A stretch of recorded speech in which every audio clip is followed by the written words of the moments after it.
경제 뉴스가 연예 뉴스처럼 들리는 그날까지 경제 브리핑 불편한 진실.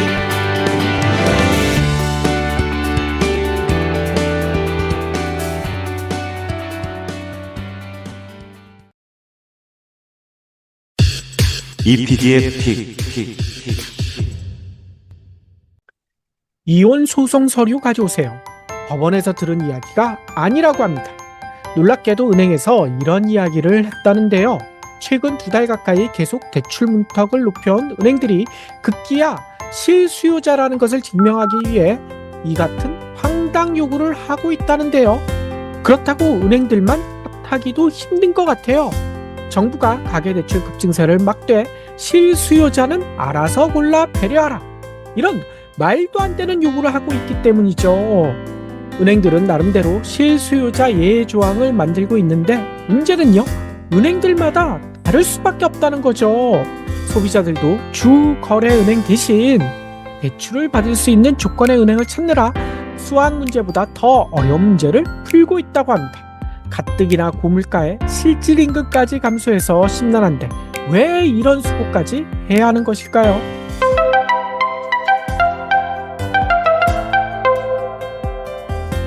10일 이복현 금융감독원장은 서울중구은행회관에서 18개 국내 은행장과 가계부채 관련 간담회를 열었다고 하더라고요.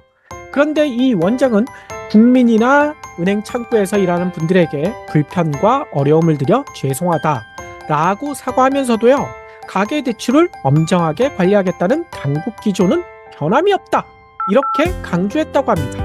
은행권의 가계대출에 대한 강도 높은 관리가 필요하다는 기존 입장을 또다시 확인한 셈인데요. 이 원장이 이러는 이유가 있겠죠. 정부가 스트레스 DSR 2단계를 적용하고요, 은행권 자체 제한 조치로 이달 대출 문턱이 크게 높아졌잖아요. 그런데도 가계대출 증가세가 좀처럼 잡히지 않고 있다는 거죠. 금감원에 따르면 전 금융권 가계대출 증가액은 올해 1월에 9천억 원이었는데요. 3월 들어서는 4조 9천억 원, 5월 들어서는 5조 3천억 원, 6월에는 4조 2천억 원으로 살짝 줄어들었다가 다시 7월에는 5조 2천억 원, 그러다가 8월에는 9조 5천억 원, 이렇게 급증을 했다고 합니다. 이달 들어서도 증가세가 이어지고 있다고 하는데요. 9일 기준으로 5대 은행 가계대출 잔액 727조 2313억 원, 지난달 말과 비교해서 2조 1949억 원가량이 줄어든 게 아니라 늘어났다고 합니다. 스트레스 DSR 2단계를 시행했는데도 말이죠.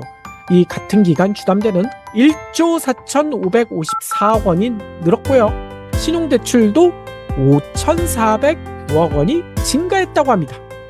물론 DSR 2단계 시행 이전에 접수됐던 대출들이 이달 들어 시행되면서 증가세를 보이고 있다라고 주장하는 분들도 계시더라고요. 하지만 이 증가세, 그것만으로 설명하기에는 너무 부족해 보이지 않나요? 도대체 이유가 뭘까요? 아마 다들 알고 계실 거예요. 정부의 오락가락 정책에 부처 간의 엇박자까지 맞물렸기 때문이라는 겁니다. 최근 부동산 상승세의 가장 큰 원인, 누가 뭐래도 정책 대출에 있죠. 지난해 부동산 시장이 하향 안정화 추세를 보이자 정부가 연이어 정책 대출을 풀지 않았습니까? 은행권의 주담대 대출 올해 1월에서 7월 무려 32조 1천억 원이나 증가했거든요.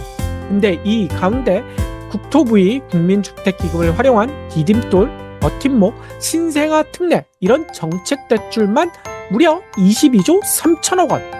은행 전체의 주담대 증가액의 70%가 정책 대출인 셈이에요. 월별로 꾸준히 이 정책 대출이 3조에서 4조 원씩 늘어났다고 합니다. 이들 정책 대출의 특징 다들 아실 거예요. 절이 아닙니까? 게다가 DSR 규제도 받지 않고 있잖아요. 대출 허들이 매우 낮다는 거죠. 특히 신생아 특례 대출은 신청일 기준으로 2년 내에 출산, 입양한 무주택 가구나 1주택 가구의 최저 1%대의 금리로 9억 원 이하의 주택 구입에 대해 최대 5억 원까지 대출해 주잖아요.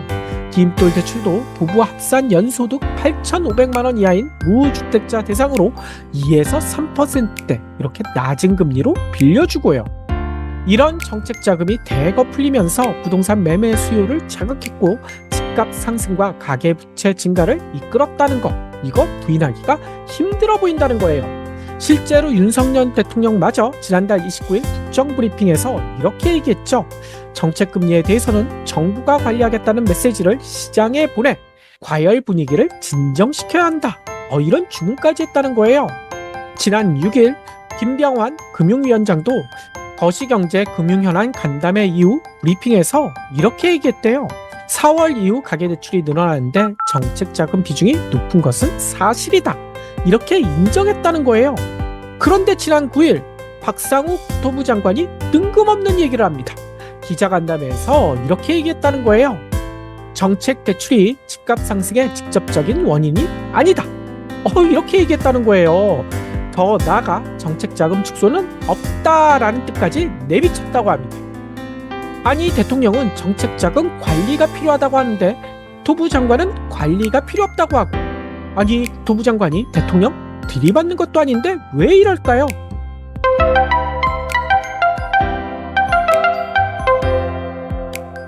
아무튼 이런 모습, 국민들은 혼란스러울 수밖에 없겠죠.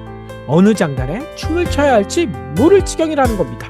그런데 국민들만이 아니잖아요. 은행들도 마찬가지라는 거예요.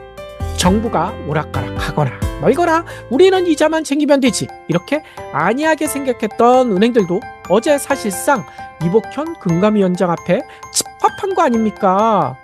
가계대출 급증세를 막되 실수요자는 알아서 골라 배려하라, 이렇게 얘기했는데 이게 그렇게 힘들어?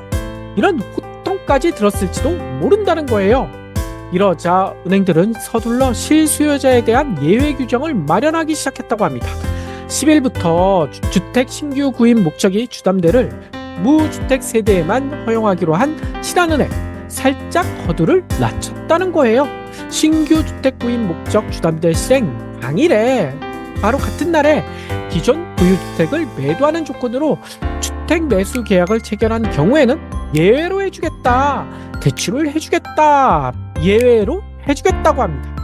다만 보유주택 매매 계약서 그리고 구입주택 매수 계약서를 제출해라, 이 조건이라는 거예요. 또 원칙적으로 신용대출도 최대 연소득까지만 내주지만 본인의 결혼 그리고 직계 가족의 사망, 자녀의 출산 이런 경우 연소득의 150% 최대 1억 원까지 대출을 받을 수 있도록 바꿨다고 합니다. 그리고 3일부터 시행됐던 생활안정자금 목적의 주담대 한도 1억 원 규제도요, 임차 보증금 반환 목적이라면 1억 원을 초과할 수 있도록 예외를 뒀다고 해요. 이러자 KB국민은행이 가만히 있을 리가 없겠죠. 기존 집을 처분하고 새 집을 사는 경우나 대출 실행일 기준으로 6개월 이내에 결혼 예정자가 주택을 사는 경우, 이런 경우에는 대출해줄게, 이렇게 나서고 있다고 합니다. 대출 당일 매도 매수가 이루어져야 하는 신한은행, 이것도 너무 힘들어. 우리는 처분 조건부, 처분하면 대출해줄게, 허들이 더 낮다고 홍보까지 하고 있어요. 뿐만 아니라 생활안정자금 주담대도 최대 1억 원으로 묶었지만 집주인이 전세보증금을 돌려주기 위해 빌리는 경우에는 연간 1억 원을 넘을 수 있도록 신한은행처럼 바꿨다고 합니다. 또 맨 처음 언급했던 이혼소송 서류를 내거나 결혼 청첩장 등 증명서류를 내면 대출해주겠다고 하는 은행도 있잖아요. 바로 우리은행 이야기인데요.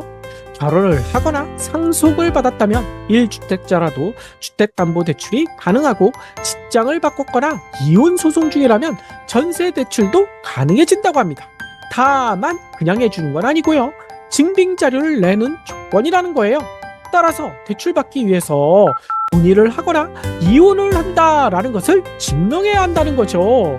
아니, 이거 사생활이 이렇게 공개해도 되는 건가요?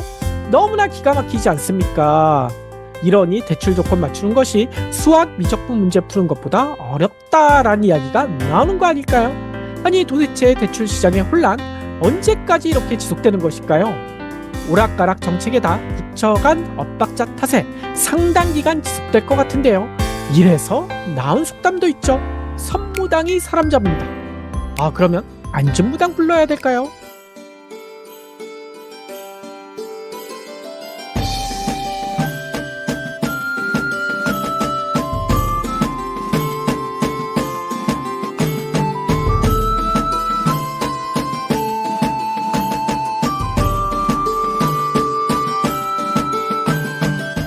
경돌진 완주해주셔서 감사합니다. 하트 투척, 댓글 남기기, 링크 공유, 계좌 후원 등 경돌진 두 PD에게 힘을 보태주세요.